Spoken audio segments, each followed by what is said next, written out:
আসসালামু আলাইকুম রহমতুল্লাহ। আজকের ভিডিওতে আমি ইস্তেগফারের 25টি উপকারিতা সম্পর্কে আলোচনা করব। অবশ্যই সম্পূর্ণ ভিডিওটি দেখবেন এবং চ্যানেলটি সাবস্ক্রাইব করে পাশে থাকবেন। আজ আমি পবিত্র কোরআন ও হাদিসের আলোকে ইস্তেগফারের অসংখ্য উপকারিতা থেকে 25টি উপকারিতা ও ফজিলত আপনাদের সামনে উপস্থাপন করব। যে সব সমস্যায় আমরা প্রতিদিন সম্মুখীন হই, এই একটি শব্দে আল্লাহ তাআলা আমাদের সেই সব সমস্যার সমাধান রেখে দিয়েছেন। আসুন তাহলে আমরা দেখে নেই আল্লাহ তাআলা আমাদের জন্য ইস্তেগফারের মধ্যে কি কি কারিশমা রেখে দিয়েছেন যা আমাদের জানা নেই। পবিত্র কোরআন ও হাদিস থেকে আমরা ইস্তেগফারের অসংখ্য ফজিলত ও উপকারিতা লক্ষ্য করি। তার মধ্যে 25টি গুরুত্বপূর্ণ উপকারিতা হলো: নাম্বার 1, ইস্তেগফার করা নবীদের সুন্নত। নাম্বার 2, ইস্তেগফার করা আল্লাহর কাছে প্রিয় একটি আমল। নাম্বার 3, ইস্তেগফার করার মাধ্যমে আল্লাহ তাআলার নৈকট্য হাসিল করা যায়।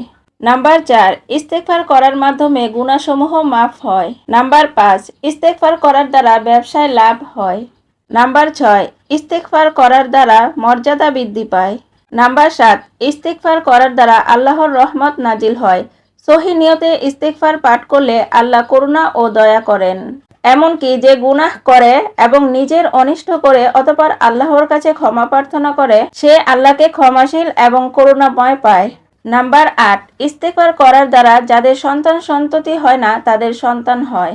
নাম্বার 9, ইস্তেগফারের মাধ্যমে খরা ও অনাবৃষ্টি থেকে মুক্তি পাওয়া যায়। নাম্বার 10, ইস্তেগফারের মাধ্যমে বাগানের ফসল ভালো হয়। নাম্বার 11, ইস্তেগফার দ্বারা কলবের ময়লা পরিষ্কার হয়। হযরত আবু হুরায়রা রাদিয়াল্লাহু তাআলা আনহু থেকে বর্ণিত, তিনি বলেন, রাসূলুল্লাহ সাল্লাল্লাহু আলাইহি ওয়াসাল্লাম ইরশাদ করেছেন, মুমিন ব্যক্তি যখন কোনো গুনাহ করে তখন তার অন্তরে একটি কালো দাগ পড়ে যায়। তারপর সে যদি ফিরে আসে, গুনাহের ইচ্ছাকে মন থেকে বের করে দেয় এবং ইস্তেগফার পাঠ করে, তাহলে তার অন্তর পরিচ্ছন্ন করে দেওয়া হয়। আর যদি আবার গুনাহ করে তাহলে এটি বাড়তে থাকে। এমনকি গুনাহগুলোর কারণে তার অন্তরে মরিচা পড়ে যায়। যেমন পবিত্র কোরআনে রয়েছে, কাল্লা বাল রানা আলা কুলুবিহিম মা কানু ইয়াকসিবুন। অর্থ, কখনো না, বরং তারা যা করে তা তাদের হৃদয়ে মরিচা ধরিয়ে দিয়েছে। সূরা মুতাফফিফিন আয়াত 83। নাম্বার 12, ইস্তেগফার করার দ্বারা সকল সংকীর্ণতা থেকে মুক্তি পাওয়া যায়। নাম্বার 13, ইস্তেগফার করার দ্বারা যে কোনো দুশ্চিন্তা থেকে মুক্তি পাওয়া যায়। নাম্বার 14, ইস্তেগফার করার দ্বারা আল্লাহ তাআলা এমন জায়গা থেকে রিজিকের ব্যবস্থা করে দেন যা কল্পনাতেও আসে না। হযরত আব্দুল্লাহ ইবনে আব্বাস রাদিয়াল্লাহু তাআলা আনহু থেকে বর্ণিত, তিনি বলেন, প্রিয় নবী সাল্লাল্লাহু আলাইহি ওয়াসাল্লাম ইরশাদ করেছেন, যে ব্যক্তি সর্বদা ইস্তেগফার পাঠ করে আল্লাহ তাআলা তাকে সব সংকীর্ণতার মধ্যে থেকে উদ্ধারের ব্যবস্থা করে দেন, সব দুশ্চিন্তা থেকে তাকে মুক্তির পথ বের করে দেন এবং তাকে এমন স্থান থেকে রিজিকের ব্যবস্থা করে দেন যা সে ধারণাও করতে পারে না। নাম্বার 15, ইস্তেগফার করার দ্বারা সকল গুনাহসমূহ মাফ হয়ে যায়। হযরত বিলাল ইবনে ইয়াসার ইবনে জায়েদ রাদিয়াল্লাহু আনহু থেকে বর্ণিত, রাসূলুল্লাহ সাল্লাল্লাহু আলাইহি ওয়াসাল্লাম ইরশাদ করেছেন, যে ব্যক্তি পড়ে আস্তাগফিরুল্লাহাল্লাযী লা ইলাহা ইল্লা হুয়াল হাইয়ুল কাইয়্যুম ওয়া আতুবু ইলাইহি, তার সমস্ত গুনাহসমূহ মাফ করে দেওয়া হয়।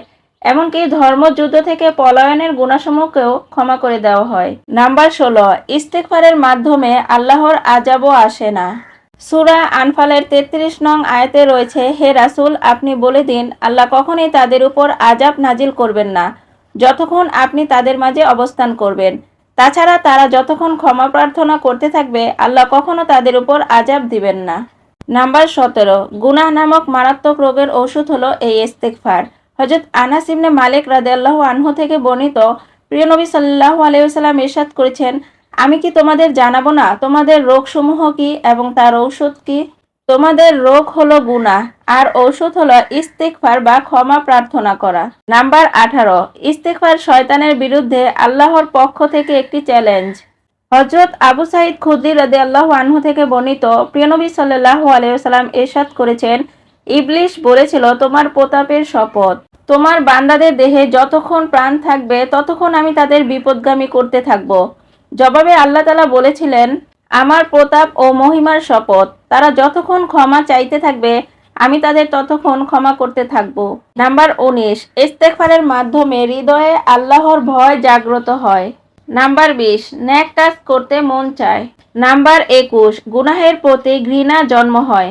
নাম্বার 22, হৃদয় ও মন দারুণ প্রফুল্ল থাকে। নাম্বার 23, ইবাদতে একাগ্রতা তৈরি হয়। নাম্বার 24, ইস্তেগফারের মাধ্যমে আল্লাহ তাআলা বিপদ আপদ থেকে মুক্তি দেন।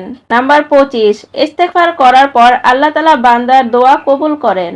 আস্তাগফিরুল্লাহ প্রতিদিন পাঠ করুন, তবে পড়ার সময় মনে মনে নিজের গুনাহের জন্য লজ্জিত হন।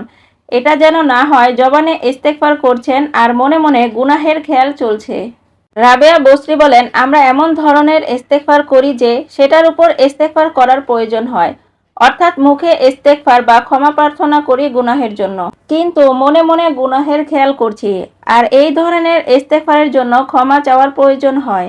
কেউ যদি ইস্তেগফার করে তাহলে তা খালেস অন্তরে করা উচিত, কেননা গুনাহে অটল থেকে তাওবা করার অর্থ হলো আল্লাহ তাআলার সঙ্গে ঠাট্টা মশকরা করা। নাউজুবিল্লাহ।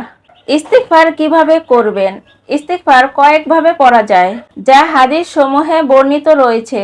তা হলো শুধু আস্তাগফিরুল্লাহ পড়তে পারেন, অথবা আস্তাগফিরুল্লাহাল্লাযী লা ইলাহা ইল্লা হুয়াল হাইয়ুল কাইয়্যুম ওয়া আতুবু ইলাইহি, অথবা এভাবেও পড়তে পারেন সুবহানাল্লাহি ওয়া বিহামদিহি আস্তাগফিরুল্লাহ ওয়া আতুবু ইলাইহি, অথবা আস্তাগফিরুল্লাহ ওয়া আতুবু ইলাইহি।